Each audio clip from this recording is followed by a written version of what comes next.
ইফতার কখনো একা করেছি বলে মনে পড়ে না,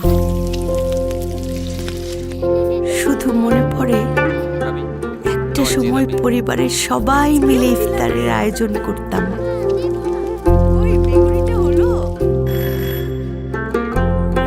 আর ওর ছিল এক অদ্ভুত গুণ, প্রায় ইফতারে একজন অতিথিকে সাথে করে নিয়ে আসতো।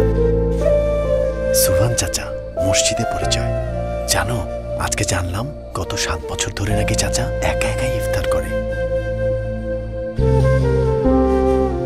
পরিবার ছাড়া একা একা ইফতার। তখন কি ভেবেছিলাম পরিবার ছাড়া আমাকেও একদিন একা ইফতার করতে হবে।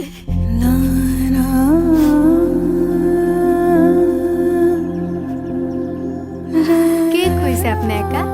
আমরা আছি না? তোমরাই তো আমার সব। কিন্তু খালা, আজকে আমাদের ইফতারও হয়ে বসে এরকম।